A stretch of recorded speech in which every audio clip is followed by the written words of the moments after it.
Good afternoon, everyone, and welcome. My name is Amy Finley, and I'm the Dean of Students at the University of Michigan-Dearborn. I'm delighted that you have joined us today.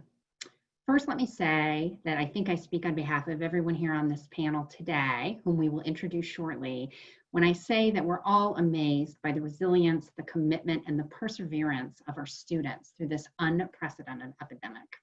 It really has been remarkable, both in and outside the classroom. Students have demonstrated their ability to adapt quickly to ever-changing situations and conditions. I welcome you again today. We will have more people joining us, but we will go ahead and get started with some of our content. So I hope you find today's town hall informative, and I look forward to having the opportunity to answer some of your questions. With that in mind, I would like to introduce our panelists. Joining me today are Chancellor Domenico Grasso, Provost E Alcock, Vice Provost for Enrollment Management, Melissa Stone. So just to give you a sense of how we're going to handle today, I will ask each of my colleagues to briefly say a few words, and then we will move into a question and answer period. We received lots of good questions, which were submitted when people RSVP'd for today's event. So we'll be addressing some of those questions, but also please feel free to submit questions via Zoom as we go. We'll get to as many questions as we can today. So first, I would like to invite Chancellor Grasso to say a few words.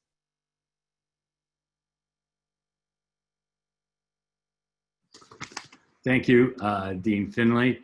I want to thank everyone for joining us this afternoon, and I want to add my sincere gratitude to Dean Finley, to all the students who have been so resilient and remarkable in dealing with the situation that has evolved over the last several months.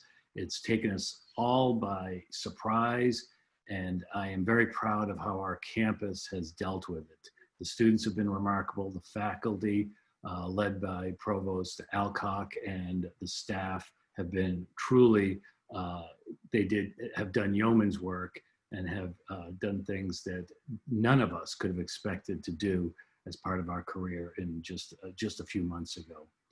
We have made the safety of our community our paramount concern. In all of our decisions and all of our planning, the first thing that we considered is the safety of our students, faculty, and staff. And second, very close to that, is continuation of our mission. And our primary mission is the education of our students. And since I stepped foot on this campus, my #1 priority has been and is now and will be student success. And all of our decisions are geared towards student success.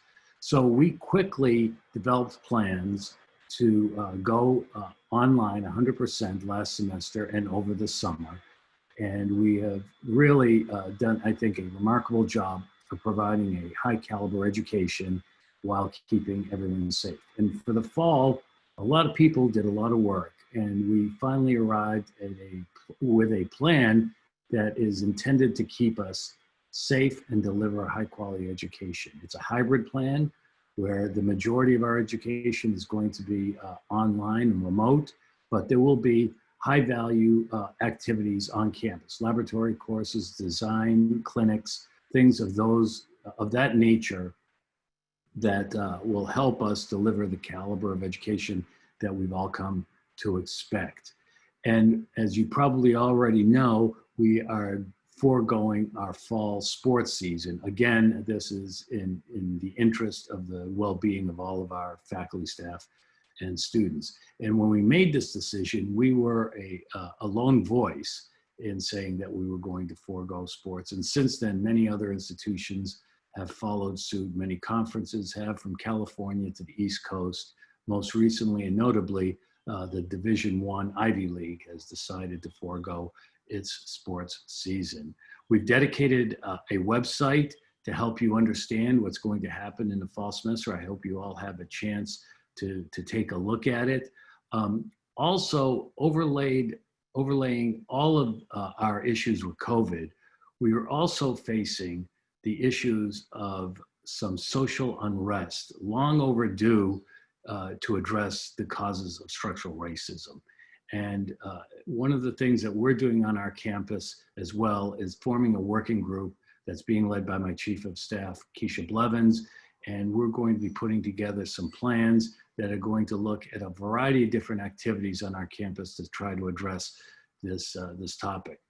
The goals of our planning in this area are to provide a safe, nurturing, welcoming, and affirming community for all of our students.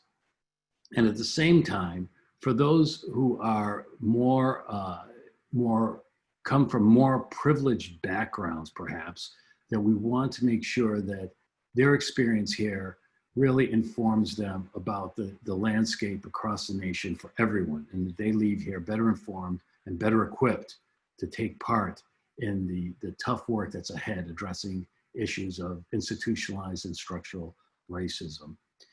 I would like to just take a few moments to talk a little bit also about our budget, because that's been the subject of a lot of conversation. There was a lot of work that went into planning for our budget for next fall, and it's still a moving target because we don't have all of the numbers yet.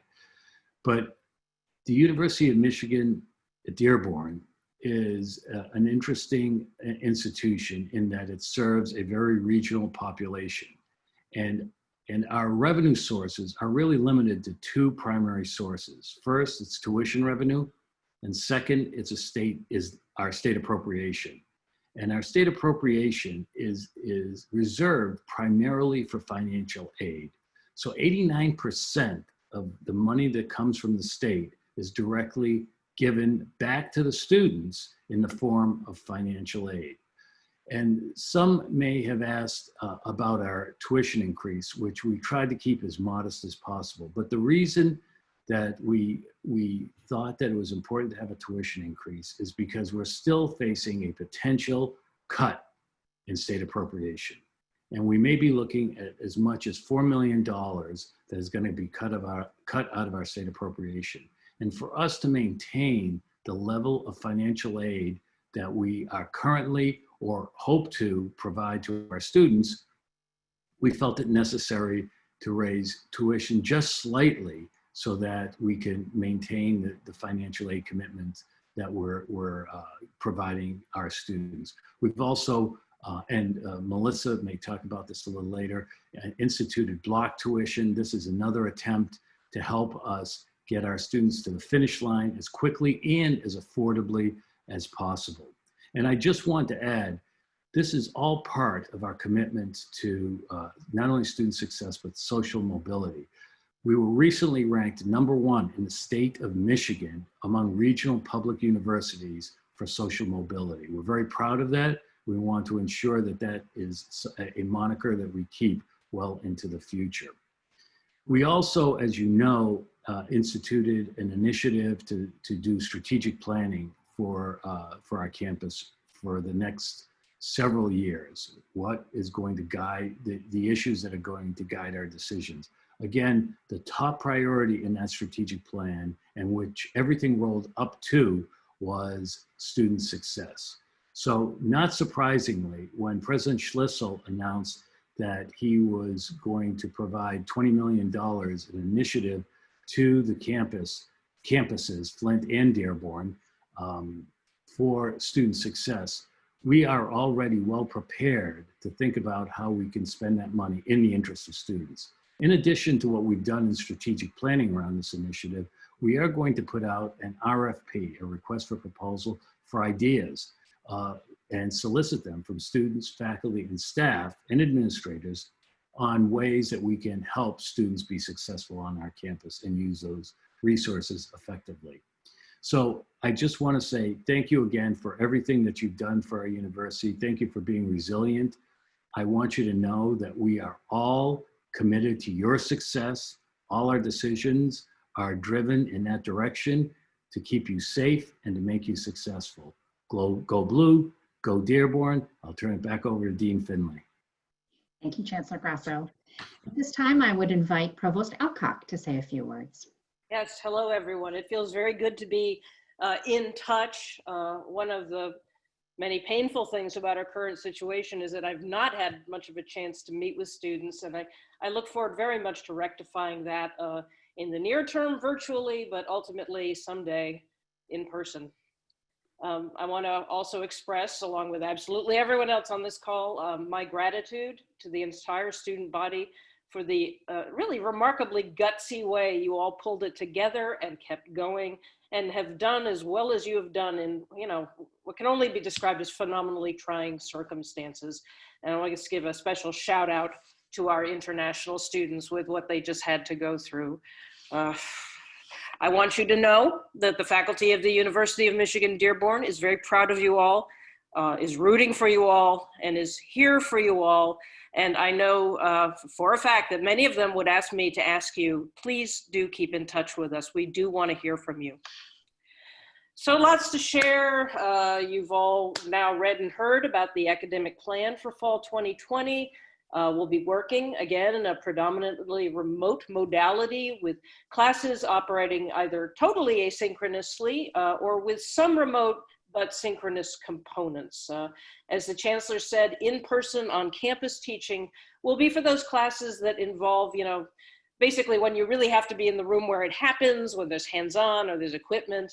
And even then, some of those courses will either be fully on campus or otherwise periodically dropping in for individual sessions. So we're talking here, as you will know, about labs, senior design projects, things like that. I do promise you, you'll be hearing more very soon about your individual class schedules and where they fit in with all this, all these modalities, as we call them. But I'll let Vice Provost Melissa Stone speak more to that. Now, I want to assure you that we are taking every care to keep in-person instruction safe. We've carefully mapped out sort of people densities on campus. You know, how many people would be present both by class time and by class location. So we're designing what you could call a socially distanced on-campus learning experience. I also want to assure you that this care will extend into the classroom and into labs as well. All in-person instruction will be conducted in safe and clean environments. An immense amount of work and planning by many, many people has gone into thinking this through and will continue to go on into thinking this through, and we'll be sharing detailed sort of, and I should add, student-informed planning about what to expect in the fall. Working always, of course, in keeping with the ongoing COVID situation and changing CDC guidelines. And I would remind everyone, as the chancellor already did, we have a very robust and informative university webpage, Go Safe, Go Blue, Go Dearborn. So if you have questions, please check there first. So that's the fall. What's coming up the pike, and it'll be here before we know it, is the winter term. The provost's office team, many others have already been chewing on this. We've been evolving different, always public health informed academic scenarios, thinking through both pedagogic and logistical imperatives. We're going to be consulting with the faculty in the very near future, and we'll have more to discuss and share as we get closer to the fall term. And I think Dean Finley, I'll leave it at that for now. Okay, thank you, Provost Alcock. I will turn it over to Vice Provost for Enrollment Management, Melissa Stone. All you. Thank you.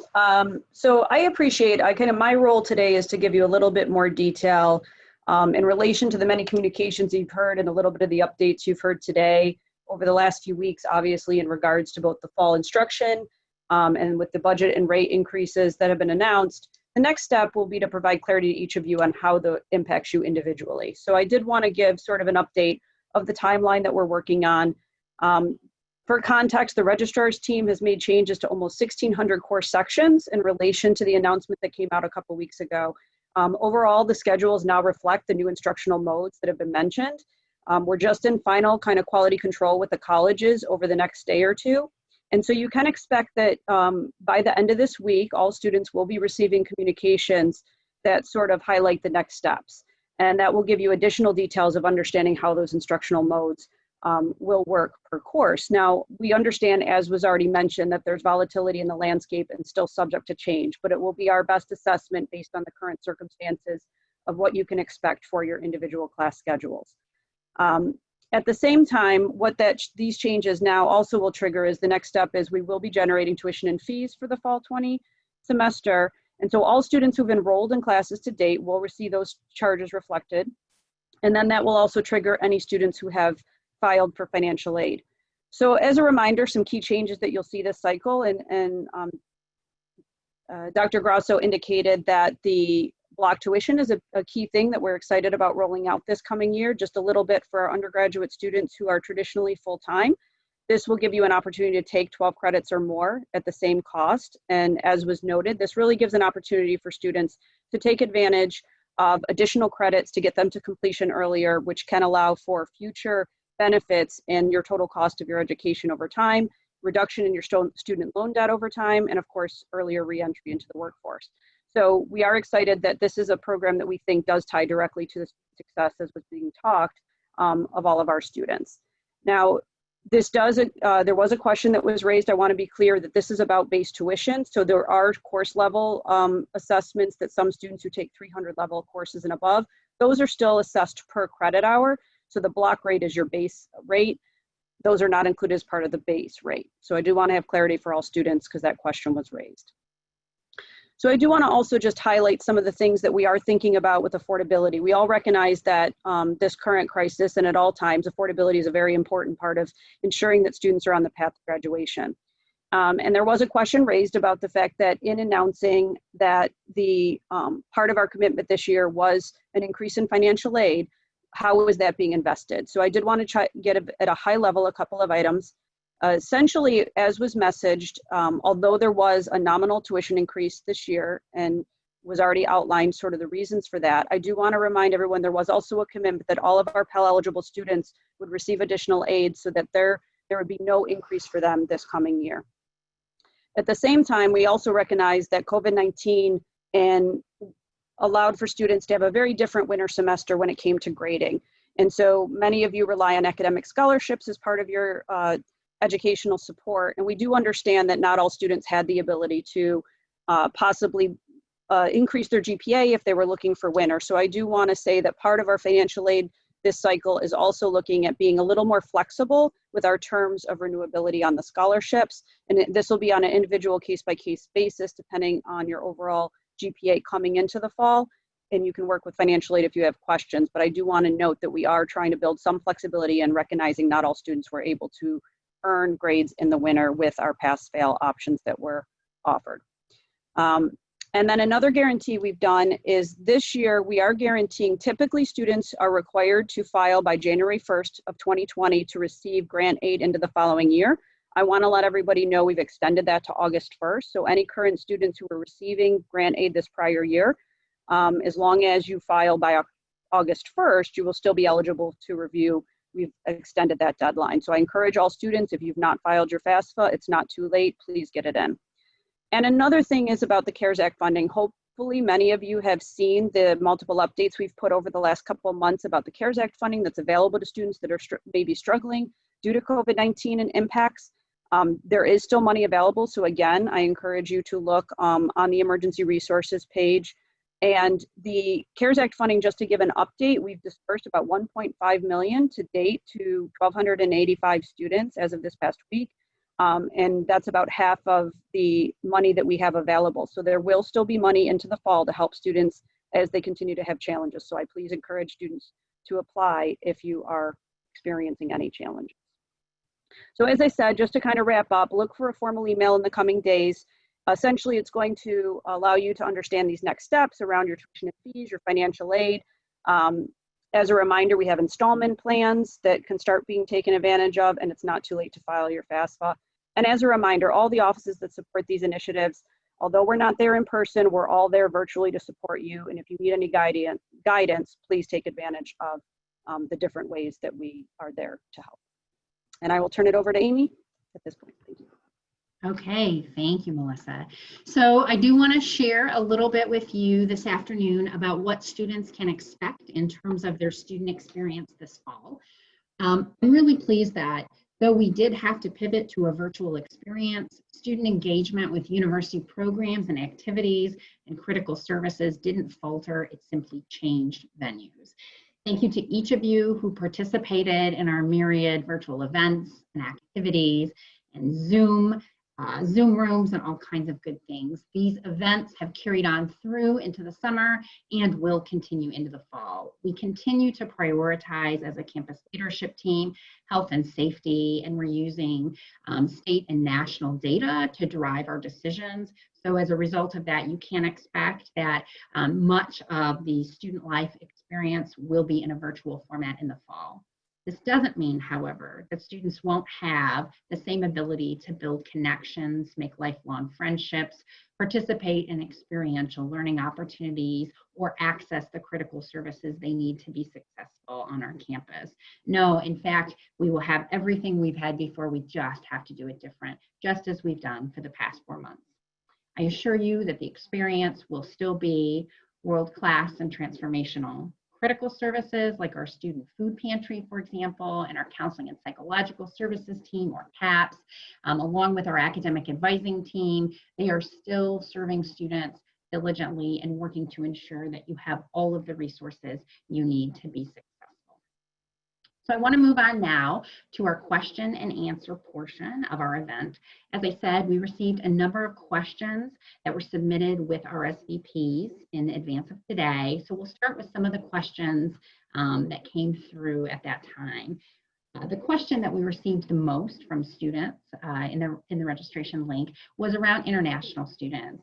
Many of those questions were about what actions the University of Michigan-Dearborn has taken or was taking to support our international students after we received word of the Department of Homeland Security's significantly changed requirements. While we certainly got right to work, as we did not agree with nor support DHS's guidance, and we wanted to support our international students, I'm very pleased that, as many of you may know, those guidelines have changed and reversed back. So our good colleagues in the Office of International Affairs are working diligently to reach out to all of our international students to make sure that they understand everything that's been coming out in the last few days and have all the support that they need. There will be additional town halls or Q&As specifically for international students to ask questions. I see many of you have put questions in the Q&A today about just this topic. So I encourage you to reach out to the Office of International Affairs and get connected to one of the upcoming Q&A town hall sessions if you have any additional questions.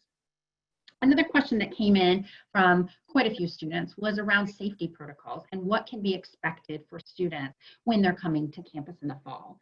As you may know, the governor's executive order recently issued requires that everyone wear a mask in any public space, indoor and outdoor, unless a person is able to absolutely distance. So you will be required to wear a mask on our campus and meet that expectation. You can also expect some symptom screening. So we have an app that you can use, or a website, excuse me, that you can use on the days that you'll be coming to campus. It will ask you questions about your health that day to ensure that you don't have any symptoms that could be connected to the virus.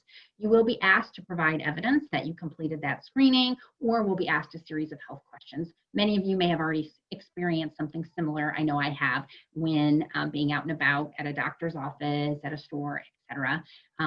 We also want to let you know that you can expect that we will also have an abundance of signage on campus to help you negotiate some of the changes. We will be very clear in our communication about what is expected. And as has been alluded to, we've done an outstanding job, in my personal opinion, of really reducing density on the campus. So classrooms that may have been appropriate for 40 people before, obviously we're not going to have 40 people in them at this time. So you can feel confident that if you are taking an in-person class, a face-to-face class, that you will have the ability to safely distance from your peers. You, again, will be getting a lot of communication to this end, and there is a student team that has been working on thinking about how we positively communicate this culture and this set of norms to all of our students.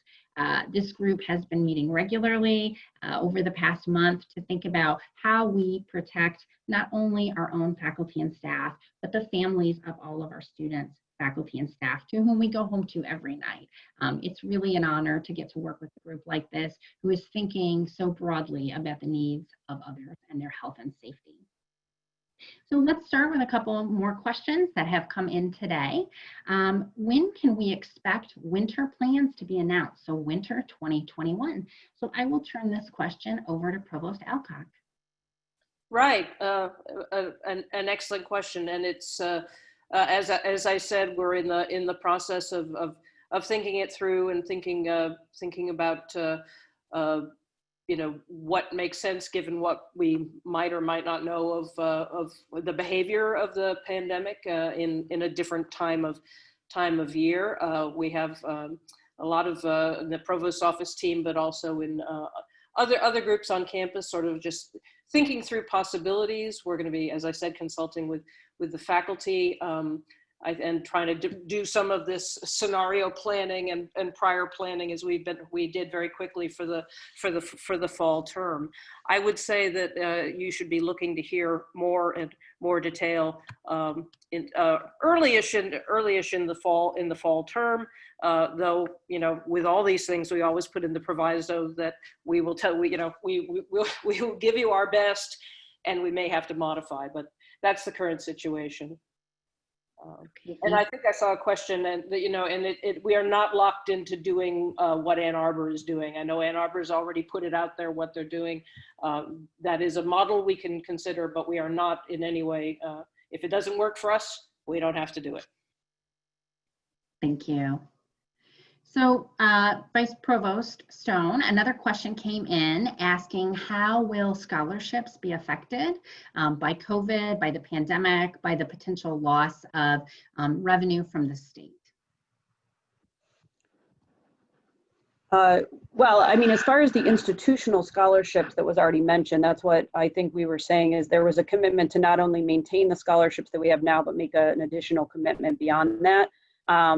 I think that if, again, depending on a student's individual scholarship, whether it's a scholarship or a grant, there are different conditions for renewability. What I was referencing before is that we're going to be slightly more flexible than we would have been in the past about the renewability on an academic scholarship, and also on the need-based grants, we're being more flexible about the timing of when the FAFSA needed to be filed to extend more time. And then on top of that, the CARES Act funding is additional money that is funding that can help students for those expenses related to COVID-19 that are outside their traditional educational expenses. And I did see a question that came in about if students can apply multiple times if they were asked it in the winter. I think that as of right now, we are trying to ensure that students, just to give a sense of, there's about 6,400 students who file each year for the FAFSA. That's the base eligibility, and about 1,200 have received it. So I don't think at this point, we do want to try to ensure that all of the students who have needs get some of the funds, but that doesn't mean that we wouldn't allow students to get more than once as we sort of move into the fall and get a better sense of making sure that everyone has coverage. But I think that the key is to say that the institution is investing more in financial aid, not less, in relation to this particular pandemic. Thank you. Melissa, should we mention the emergency aid funding that's available through the Office of Engineering? Yeah, so when students go to the emergency resources page, they will have multiple options about both the CARES Act funding and the emergency aid. The emergency aid is definitely a smaller pot of money, but what I will encourage is that students who are not eligible for CARES, so this is a primary example is our international students who are not eligible to file the FAFSA. We do encourage you that if you are having financial hardships, you can also look at that emergency resources. And while you would not be eligible for the CARES Act per the federal guidelines, you could apply for some of the emergency aid. We don't have as much to distribute like we do with CARES, but we are trying as best we can to help students as much as possible with that. Yes, thank you for reminding. Great, thank you. Chancellor Grasso, could you talk about the construction of the engineering building and what students can expect in terms of when that building will be completed? Sure, Amy. As you probably know, it was our expectation, our hope, that we were going to cut the ribbon and open the doors wide in August. Sadly, because we had to suspend construction, we're a little bit behind, but we're hoping by the beginning of the new calendar year that the building will be ready for occupancy. Whether we will be able to occupy it is another story based on what we just heard from the provost, but hopefully it will be ready for occupancy in January of this year. And it's going to be a beautiful building, state of the art.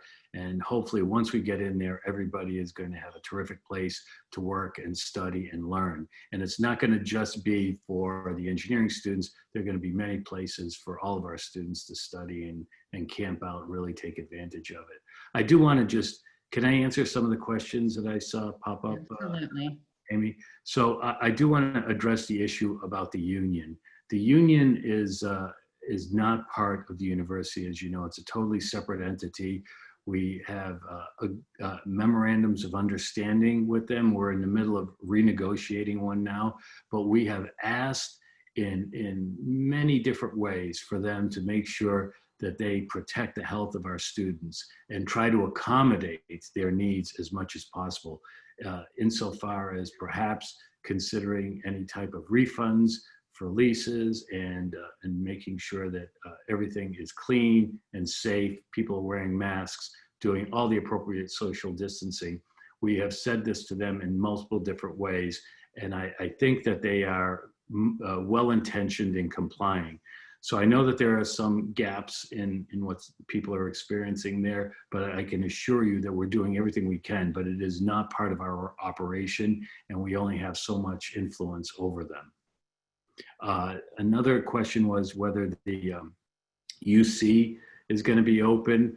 And right now there are really no plans for the University Center to open as a venue for congregation. There may be certain activities that are going to be sporadically active there, but it's not going to be open as you had known it to be open in the past. Although the provost is considering certain types of swing hoteling spaces to maybe make available to different individuals on an as-need and reservation basis, but that's still in the planning phases. Amy, would you like to? Okay, great.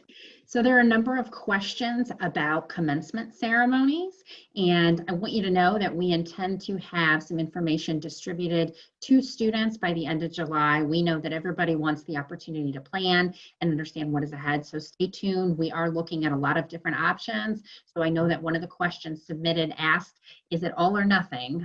That's not the case. In fact, we are trying to be very thoughtful and creative about thinking about a range of different options. So thank you for that question. Another question that came in, and I will toss this to the provost, is a student asking for virtual courses. Will they be synchronous or asynchronous? What can we expect? And also, it sounds like some students may not know what those terms mean. So maybe just a quick description of what those terms mean and what to expect in the fall. Yeah, I always worry about that because it took me a while to figure out what exactly they meant too. Those are things you have to learn. So synchronous is basically when you're together in real time, engaging and enacting. You're going to be there from 2 to 2:50, mixing it up with people like you'd been in a normal class. Asynchronous is more, it ain't synchronous. So what it is more filmed content that students can watch or engage with in their own time. So it's kind of it's just kind of, and we're very aware, especially given some of the results of the Mardigian Library Survey, that internet connectivity has been a problem for many of our students, that, sometimes you're, and it's been a problem for everyone on this call, you're in a meeting and next thing you know, you get kicked out or you lose. So we're encouraging as far as possible, and where it's pedagogically good, asynchronous, so that students will always have the capacity to catch up and hear what they need to hear and do what they need to do. Now, that said, in some cases, in some courses, you need that sort of immediate give and take. You do need an element of synchronicity. So to that end, some classes will have synchronous components, and you will be told of what those are when you get your individual schedules. There'll be an explanation of the modality and how they're going to operate. Are they completely asynchronous, or will there be some times that you'll have to be trying to work around being able to be there in the moment with your faculty and with your fellow students? Does that help a little bit? Thank you. Yes, very much. A number of questions have come in relationship to student organization activities. So as you've heard us say today, we are limiting the amount of time that folks will be spending on campus to prioritize the health and safety of our students. So suffice it to say, it is my expectation that if it is not safe to come to class together, it is not safe to have large gatherings on campus for student organizations. We want to do everything we can to support groups that want to have virtual activities, virtual meetings and programs, and we have a lot of interesting tools available to us as a part of the University of Michigan to help facilitate that, whether that's through the Google Suite, whether that's through, like today, Zoom, and through Blue Jeans and a variety of other resources, Victor's link. So I encourage you, if you are a part of a student organization, to connect with the Office of Student Life to understand what some of those possibilities are. Oftentimes what I find is we don't know about the more of the details of some of the software until we're forced to learn about them. So there may be some features on each of those platforms that would be useful to you that you might be able to leverage if you knew about them or knew how to use them. I would also invite you to reach out to OSL about the Solid Conference, which will be changing shape this year. Of course, it has to go virtual and it's changing just a bit, but I invite you to find out through their office some of the exciting things that are happening in that direction. Okay, next question. So I'm going to toss this one back to the provost. Will services at the Mardigian Library still be available for students in the fall? There will definitely be services through the Mardigian Library in the fall. The exact nature of those services or how they might operate is still under discussion. The Mardigian folks have been heroic through all this and doing everything they can to accommodate student and faculty need. And they're doing a lot virtually. If folks out there haven't looked into it, you can still operationalize a lot of the benefits of the Mardigian, including consultation with research librarians. All that's still going on and still remotely. We're still exploring, just how much of an on-campus presence the Mardigian will have, but there will definitely be, the services and support of what is a really very fine team, and they're being extremely inventive in coming up with new and additional ideas for how to, to work in this new environment. And so it's not really a static set of offerings. They're continuing to roll out new programs, new ideas. So, including some modules that will help students with things like study habits. So, it's, we will have to wait and see, and I know you hear that a lot, and I'm sorry, but there will definitely be the support of the library there for you in many important ways. Thank you. So a number of people have asked questions about getting an M card, a student ID card, and also getting a parking pass, and these are really good questions. Typically, students have walked into the University Center at the information desk and provided their information in order to get their UMID card. I want to assure you that we're working through those processes right now. Every student will have the opportunity to get an M card and a parking pass, particularly if they're going to be on campus. I do want to take this opportunity to remind folks that there's no parking fee. Next year, no parking fee will be assessed. I also have a feeling people will have access to great parking spots this year. So that's exciting, but we are working through how you will access those. We will make sure that we do it in a way that if you are coming to campus for those resources, you will not be in a lengthy queue that would require you to not be distanced. We will either do so by appointment or US mail. We will find ways to get you what you need in a way that's protective of your health. And in addition to that, questions have come in about the bookstore. These are important questions. So I want to remind students, as you've seen, I hope, in all student emails, the bookstore has been pretty generous about their return policy for rentals. They do request that if you can do so, go ahead and start sending those in. They've provided specific directions, which you can find in email, about how you would return those textbooks.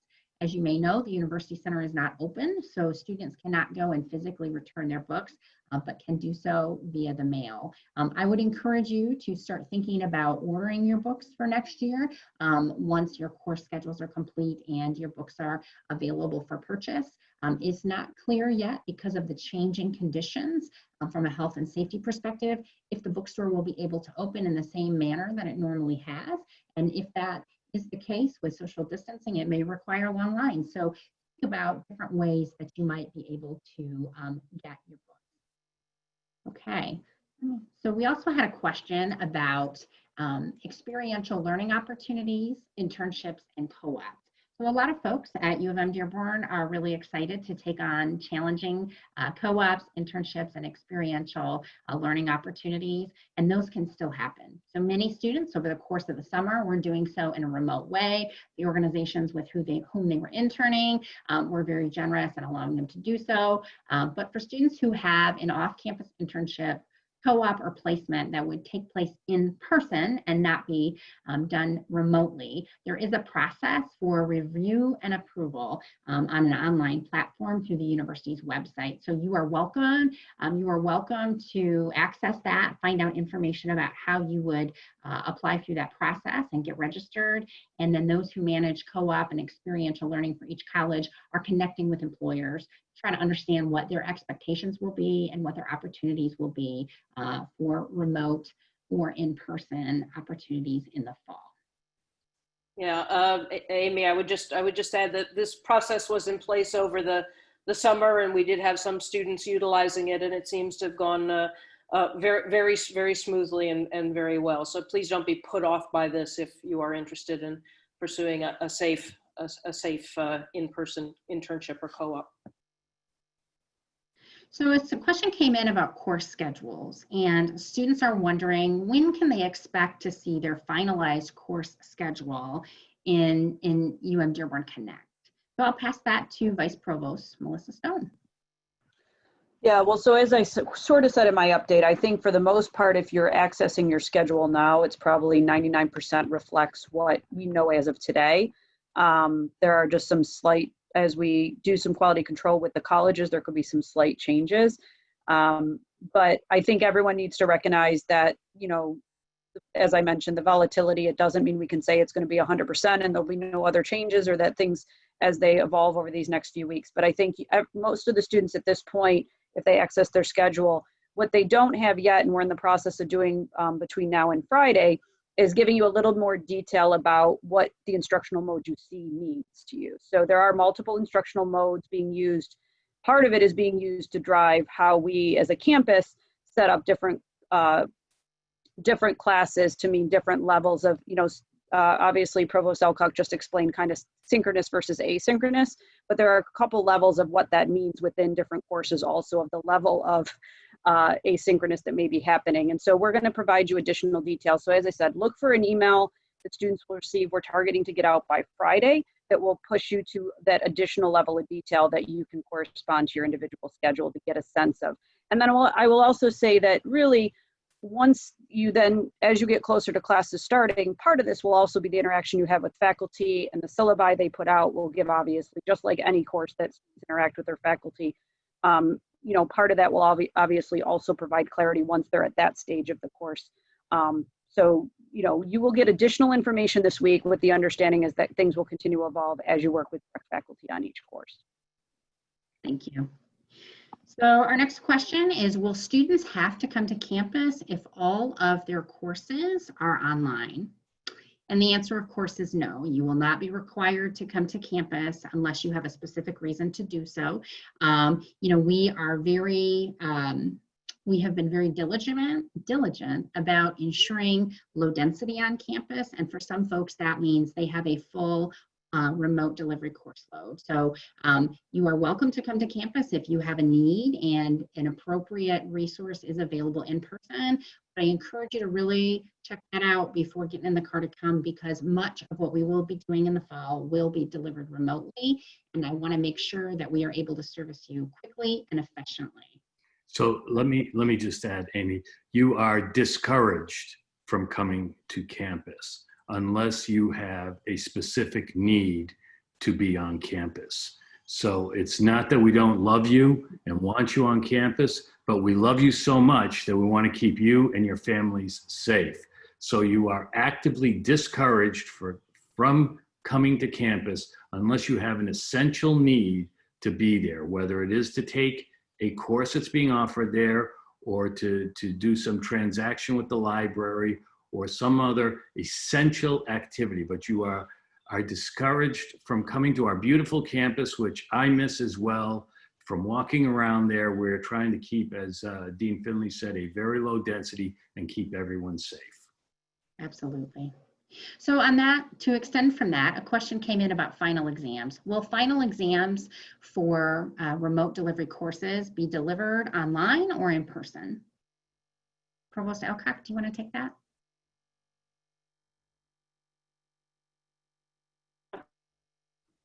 I always have trouble with that in these town halls. For remote delivery courses, they'll be remote. They'll be remote. Yeah. No, I think that only makes sense. So we also had another question in regards to the use of the ice rink and the wellness center, and will those be open? And the answer is no, they will not. As the chancellor mentioned earlier in his remarks, and as you may have already heard, UM-Dearborn will not have athletic programs this fall. And then in addition to that, we will not be opening the wellness center or the ice rink or the basketball courts. There's also a question about the career fairs, and will there still be career fairs for students? The answer is yes. Just like many of the other programs and services we've offered in the last, boy, it feels like a lot of months, but maybe only 5 months, we will be moving to virtual format for all of those types of programming. So you can expect information to be distributed to you, likely through your all student emails, for more information about that. There are also questions about how students can apply for quote on-campus jobs, and I think that has a new meaning when we think about it in this pandemic environment. So just like before, anytime a student wishes to work for the university, they would go to umjobs.org and they can review all of the opportunities that are available at the university. You can look at opportunities that are available only in Dearborn, at the Dearborn campus. I would also note that some of our offices have student assistants that are working remotely, so there still may be opportunities for student employment, but you would want to check that website to see if there are opportunities there. Questions have come up also about work study in relation to student employment, and the answer is work study, unless Melissa, please feel free to correct me, is unchanged in the way that it operates and functions, but it is incumbent on you to find a role on campus in order to maximize those work study dollars. Okay, we also have a question about will Picasso be open? And I think much like many of the other answers we've provided today, the answer is probably no. We know that we are discouraging you from coming to campus. We know that we are doing our best to create a low density environment for your health and safety. And we don't know yet the full extent of what that looks like, but I can say that it is unlikely that we would see a lot of presence from some of these other offerings such as Picasso. Okay, so someone asked, M cards, they wear out quickly. They're difficult to read, name, and ID, and need to get a new one. So I would point you back to my earlier statement. We will have information about how you can get an M card, get a parking pass, things of that nature. We continue to see questions coming in about international student statuses, F1 visas, I-20. I just want to reiterate that you can go to the International Office website to find out about the Q&A town halls that are happening in the next few days. And the International Office team is always available to you if you should have any questions and aren't able to make it to any of those sections. Amy, one of the questions was that a student is having trouble dropping a course. And I would just have them get in touch with the registrar's office, right, Melissa, I think. Yeah, definitely. I'm not aware that there should be an issue with dropping courses, but I'll also bring that to their attention in case. We also have a question that says, my classes in UM-Dearborn Connect say that they are in person, but they are not mentioned on the website, which we've provided that lists the number of courses that will be delivered in person. And I will hand that over to Vice Provost Stone. Sorry. What I will say is that when the original list was posted, I think there were some changes by the colleges since that, and why we noted subject to change. So what I would say is because the quality control is going on right now, over the next day or two, when we communicate out, if it still says in person as of Friday, then it likely then changed from when the original communications a couple weeks ago, because we were clear when we sort of put that initial list out that that was the best information at that time, but there has been continued work with the colleges. So it is possible that a course not listed would now be there if the college advocated for why that course needed to be. But what I would say is just give a couple more days before fully, saying that that just hasn't maybe been changed. As I mentioned, 1,600 course sections needed to be changed, all very manually. So it is just very possible that that one hasn't been shifted yet.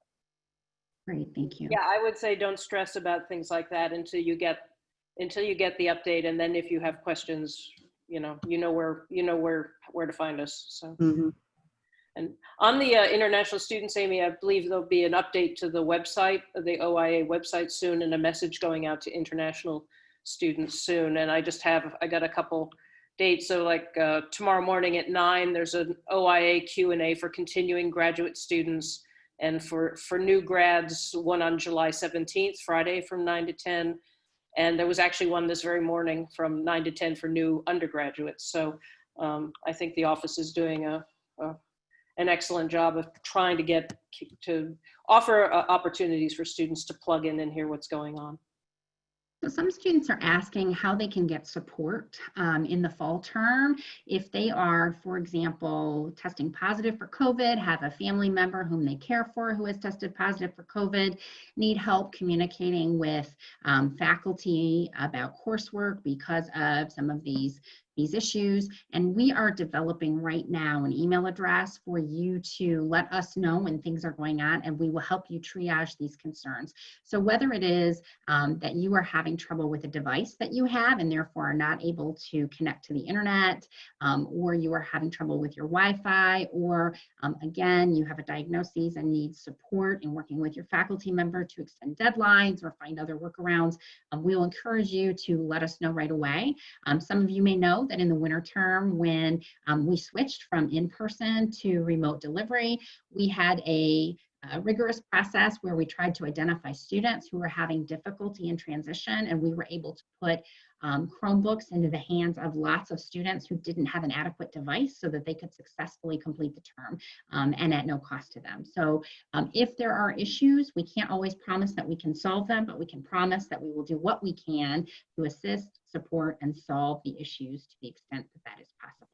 And I would also remind you that if you are going through a circumstance such as lack of a device, you can always apply for CARES Act funding to support you to purchase technology to enable you to be successful in the classroom.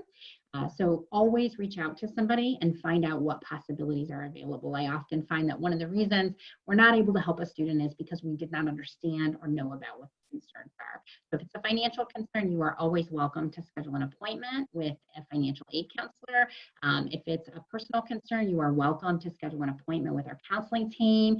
We have a variety of group therapy sessions that are going on right now. And I don't mean now, but during the week so that you can participate. They have different themes, so you can pick the one that is most relevant.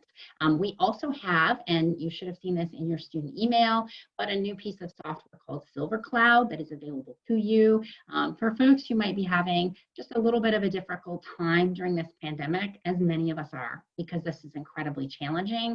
This Silver Cloud platform helps you to think through, to meditate, to process. You may not feel that you're ready for counseling. You may not feel that what you are feeling is severe enough to engage our counseling team, but you might benefit from simply going through some of the modules for your own personal mental health as you move forward. Think about this, particularly around exam time. We are so thrilled to be able to offer that to you as well. Okay, let's see what other questions. So how can we guarantee the quality of lectures when classes are virtual? Well, I think there's often an assumption that because education is online, it is inferior, and I don't think that's at all necessarily the case. One of the best teaching experiences and learning experiences I've had have been in online settings. Now, it's got to be done right and well and responsibly, but I think just there is this kind of automatic assumption that, if it's virtual, it's lesser, and that's not necessarily the case. There are many things that you can do in a virtual classroom that actually open things up even more. Obviously, we all want to be together. We want to see each other, you know, and I think, you know, going forward, you know, I suspect we'll see more of a mix of remote and in person, where the remote might be you're watching the lectures out there, but when you actually do spend time together, you're talking to each other, and you know, so we'll see what plays out. But I would say, and I give full marks to the faculty, because they've been working and learning and exploring other options, and becoming, you know, working with the Hub for Teaching and Learning. And so I think you know, there's a lot of effort going in, and I think you should have no concerns. Thank you. So I think we have time for one more question, and this is a big and important question, but it's about academic integrity. How can the university ensure that students are acting in integrity when participating in their coursework? Well, I would just like to start, and then I'm going to turn this over to the provost. But I do want to say that there is an expectation that our students behave in an honest and honorable fashion. And there is nothing to be gained by cheating and doing things dishonestly, because all you're doing is cheating yourself. And in many schools have honor codes. I think that this is an implicit expectation in higher education and in life in general. And we hope that everybody comes with that mindset. Having said that, we want to encourage that people to actually be thinking that way. And sometimes we have to institute different protocols and procedures to define that situation better for them. But I will turn that over to the provost now. Well, and I'll probably turn it right back to Dean Finley in a minute, because I know she's working on this too. I think, you know, there was a lot of concern in the winter term about use of websites like Chegg. And I think it made us sit back and realize that, you know, academic integrity is something we all are responsible for. We all have to work on. I know faculty have given thought to it. We've talked a lot about alternative form of assessments, things that you can't, you can't get someone out in the ether to answer for you, because it's an interesting question that only you can answer with what you get up here. We're working with Faculty Senate is going to take an interest in this coming up, and think, because you know they own the academic code of conduct. But I think the maybe most exciting is that the students have taken this up as well, and I'll turn it over to Amy to talk more about that. Yes, thank you. So Mitchell, if you're out there, hello. The president of your student government, Mitchell Dobson Green, has also indicated his interest in working with the university to figure out how we advance academic integrity and how we create a culture of doing the right thing. So we welcome anyone who's interested in engaging in that conversation, so we can take this to the next level. But just to echo both the chancellor and the provost, it is our expectation that people act with integrity and honor. And we will continue to assume that everyone will do that, but we need to also develop plans to help support our students. So with that, I'm going to ask each of our speakers if they would like to say a few final remarks here, as I see we are just over time. Melissa, would you like to start? Sure. I just want to thank everyone for taking the time today to join us. What I'll say is obviously there were a lot of questions that were submitted. We did not necessarily get a chance to answer all of them, but I want everyone to know if we've not, we will ensure to take this back to figure out, as we're continuing to craft communications or frequently asked questions, to ensure that you do have the answers, even if we did not get to it today. And I just appreciate that everyone understands that the campus community is really working to make sure that you have the best experience possible during this time. And I encourage you to just reach out to those offices if you need support, because as I said, although we're there virtually, we are here to support you. Thank you. Provost Alcock. I would echo much of what Vice Provost Stone just said. A lot of people care about this student population enormously deeply, have been working enormously hard, and look forward to continuing to do so. I guess I would just say, you do stay in touch with your teachers. I mean, they want to, they do want to hear from you. And thank you again for all that you've been doing. And I'll see. Good to see you all. Chancellor Grasso.